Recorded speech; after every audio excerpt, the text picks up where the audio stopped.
राज्य सरकार स्थानीय अंचल जो ऐतिहासिक पर्व गुड़िक अच्छी एवं प्राचीन पर्व गुड़िक अच्छी से संपूर्ण रूपे गुरुत्व प्रदान करुँच परिप्रेक्षी में भद्रकर जनसाधारण भद्रकर मान्यवर विधायक भद्रकर सांसद समस्त सांबादिक बंधु मान प्रस्ताव आसीथिला। तो भद्रक काली पूजा को मध्य राज्य सरकार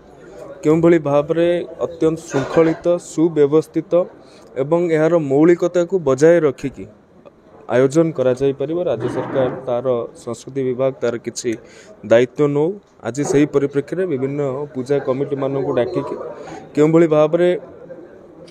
यह ठीक ढंग व्यवस्थित ढंग करिहेब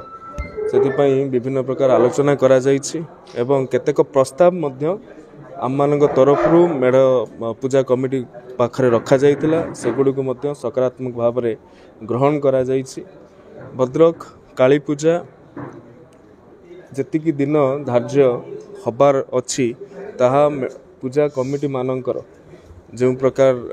भावना थिला आवेग थिला ताहाकू सम्मान देई जिला प्रशासन ताहाकू करिवे बोली एवं सेथिपई आवश्यकीय व्यवस्था पारिभाषिक सुरक्षा व्यवस्था एवं अन्यान्य प्रशासनिक व्यवस्था करिवे। ता सहित प्रत्येक प्राचीन पुराणा कमिटी गुड़ी को मध्य राज्य सरकार तरफ 50,000 टंका आर्थिक सहायता राशि प्रदान करा जाउछि एवं जो माने दिव्यांग अच्छंती जो माने वयस्क व्यक्ति विशेष माने अच्छंती से माने काली पूजा आसुछंती किंतु बुलिकी सबु माँ को दर्शन करि पारनांती सेमानंक पई मध्य वर्चुअली ये दर्शन व्यवस्था करिवार आयोजन करा जाउछि एवं विधायकर नेतृत्व रे भद्रक रे गोटे सांस्कृतिक कार्यक्रम ए काली पूजा अवसर रे करा जिवो जेउथिरे जो माने मुखिया अच्छंती जो माने मुरबी अच्छंती जो माने उपदेष्टा अच्छंती सेमानंकु सम्मानित करा जिबा सहित अन्यान्य सांस्कृतिक स्थानीय सांस्कृतिक कार्यक्रम गुड़ी को मध्य प्रदर्शित करा। काली पूजा आरंभ 21 रु आरंभ हेबो एवं 29 तारिख दिन भसाणी हेबो। भद्रक जो ऐतिहासिक काली पूजा से नहीं साधारण भद्रकवासी एवं जो पूजा कमिटी गुड़िक अच्छे तांको भीतर जो अपेक्षा थिला से अपेक्षार आज अंत घटी। ये काली पूजा को जितेबाला काली पूजा आसे प्रशासन पक्षर प्रतिवर्ष किछि ना किछि अंकुश लगा जाय थाए। तेणु आज बैठक में माननीय मंत्री को उपस्थित निष्पत्ति है यह व्यवस्थित ढंग से पालन करने गोटे जो दिन रही केते दिन 9 दिन हम कि 10 दिन रति वर्ष ये दिन को नहीं प्रशासन एवं पूजा कमिटी मध्य द्वंद्व लगी रही था से द्वंद्वर मध्य समाधान घटिला। आज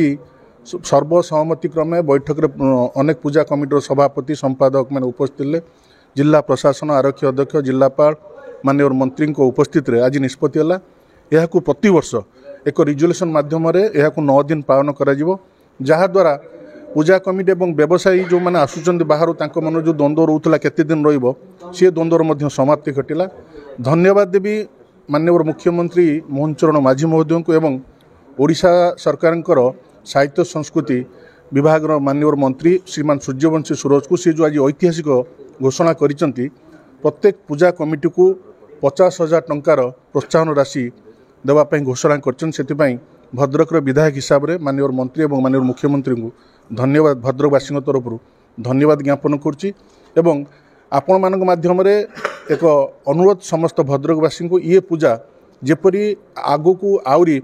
विश्व आदृत हम से आम समस्ते एकत्रित होई ये पूजा को सफल रूपायन दवा। जो द्वंद्व थिला पूजा कमिटी एवं प्रशासन मध्य 7 दिन आगु निष्पत्ति होता किंतु वर्तमान ताहा 21 तारिख रु 29 तारिख पर्यंत वृद्धि कराला। 29 तारिख दिन सकाळे माँ भसाणी यात्रा हम। धन्यवाद।